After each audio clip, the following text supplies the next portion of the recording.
Good morning, everyone. It's Robert from On My Turntable. Hope you made a great morning this morning. It is Saturday morning, as always, a coffee kind of morning. I hope everyone's doing well.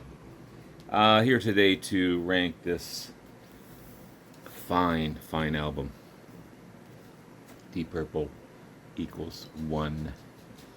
Apparently, Roger Glover said that it represented everything that they've done. I just noticed that this is embossed as well, which is cool. But yeah, what an amazing album. I've kept the hype sticker here. This version, there's many versions out. This version is on beautiful purple vinyl.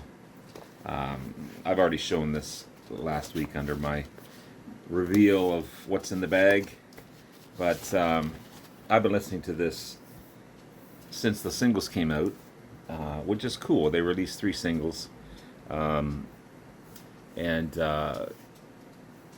Portable Door, um, uh, Lazy Sod, and Pictures of You. Not necessarily in that particular order, but it gave us a hint of what was to come. And wow, this album is simply amazing. It's a 23rd studio album from my favorite band, released July 19th, 2024. I think it's the Mark 9 version of the band. This band has changed so many, so many times over so many years. Um, Features longtime and original member Ian Pace on drums. He's played on every Deep Purple album since their inception in 1968. The drumming on this is just remarkable. From the Mark II lineup, you have lead singer Ian Gillan and bassist Roger Glover, and maestro keyboardist. I don't know how else to describe the guy. Don Airey, who's played with such great players as Gary Moore, Jethro Tull, Whitesnake, Wishbone Ash, Rainbow, so many others. And new guitarist, Northern Ireland born Simon McBride. He's the youngster of the band at 45. Everyone else is in their 70s. But I think it brings a fresh feel to the band. Yeah, he's a combination of he's got the swagger of Richie Blackmore. He's got the speed of Steve Morse, the previous guitarist, who was with the band for 20 some years, and the bluesiness of a Gary Moore. I mean, just remarkable. So yeah, I think this is an amazing album. I really do. Equals one is as I said, I've written down here as an amazing album. Ian Gillan sings with ease, and his lyrics are so good. He hasn't. He tries to scream in a couple of course, the range is not there anymore, being at 76, I think he is. He's not a Child in Time kind of singer anymore, but he's got a swagger in his vocals. He's just so good. The driving rhythm of Roger Glover and Ian Pace, as I said before, the drumming on this album is just superb. The play between keyboardist um, Don Airey and Simon McBride, guitarist, is so cool. They give each other space, but they also blend together.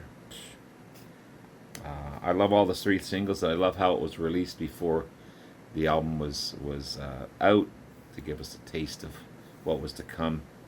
Um, Showed all the bands. I love the faces that Ian Gillan makes in the videos. Um, the first 4 tracks on here are simply true Deep Purple rock. Um, Opens up with Show Me. It's a chugging open riff. I love it. A bit on the side. It's a driving rhythm. And it's So good. Ian Gillan's vocals are top notch on this one. The drumming is the driving force of this song as well. Sharpshooter, um, the driving rhythm again, the drums, it's excellent. Then the single Portable Door. I love the play between the keyboards and the guitar for sure. And then you have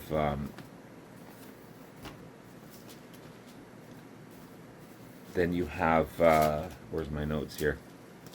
So those four songs right off the hop are so good. The only track I feel is a bit of a letdown. Still good, but not as good. Maybe because of the lyrics. I don't know. It's the fifth track, Old Fangled Thing. It's not my favorite track. I kind of pass by it every time I hear it. But it's still got that Deep Purple sound to it for sure. Then you have If I Were You, slower track with some Gary Moore blues in there. Lovely keyboards. I don't know how else to describe it. Pictures of You, another single. Love the track. Great drumming on that one, for sure. Kind of a Pictures of Home from Machine Head, maybe. So a lot of their songs kind of remind you of this album and that album from the past. And then you have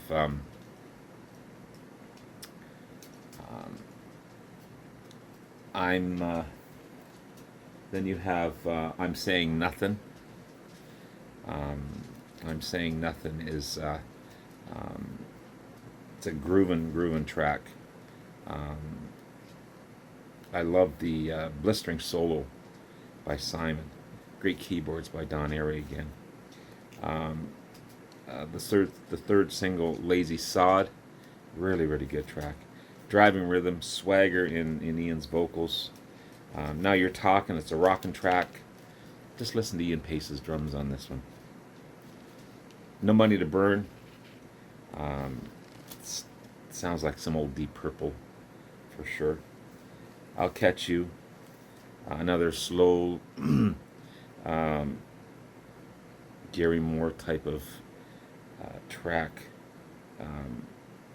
Simon is top notch on this one. Bluesy guitars. Ian's vocals are top notch. He's got a really beautiful voice. And it ends with the last track and the longest track as well at 5 minutes and 50 seconds. It's just remarkable. Bleedin' Obvious. I'm not sure if it was bleeding or bleedin'. Bleedin' Obvious. The solo on this one just shows how great Simon is. As you say, he's got the swagger of and the gutsiness, I guess, of Richie. Maybe not as sloppy as Richie's playing, because in some instances Richie could be a little sloppy, but so he's a little tighter that way. He's got the blistering speed of the Steve Morse and the bluesiness of a Gary Moore, or just amazing stuff. Yeah, I went back and compared. I was listening to Whoosh yesterday. I love Whoosh. I love it. And I was trying to compare the two, not to do a true comparison. Just, it's been a while. It's been a moment since I've listened to Whoosh, because there's been so much to listen to in the last little while. But I found it.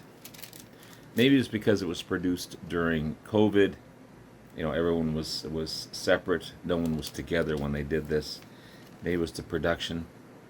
I don't know how else to describe what the sound was too clean and too perfect, if that makes any sense, compared to equals one that's grittier and dirtier. Both albums are fantastic. I think because these guys played in the studio and just went nuts. Um, both produced by Bob Ezrin, who does a fantastic job. Produced their last 5 or 6 albums. But I just found it had a cleaner, safer sound, maybe. Still, I can't remember what I ranked it. I'm still going to give it a 4.5 out of 5. Whoosh. But I'm going to give this one 4.5 out of 5 as well. Just because that one song, Old Fangled Thing, it's still good, but it just drops a little bit. Everyone else, or every other song I love on this one.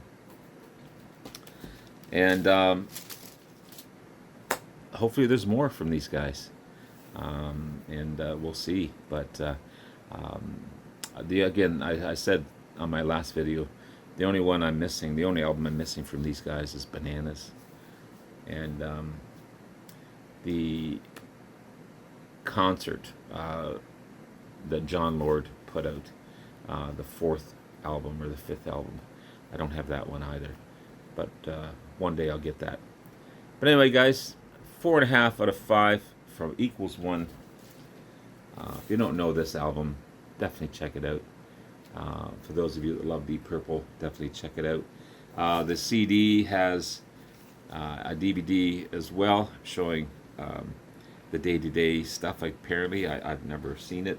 They do pay homage to Steve Morse on that one, who was a major part of the band for years and years and years. But this one features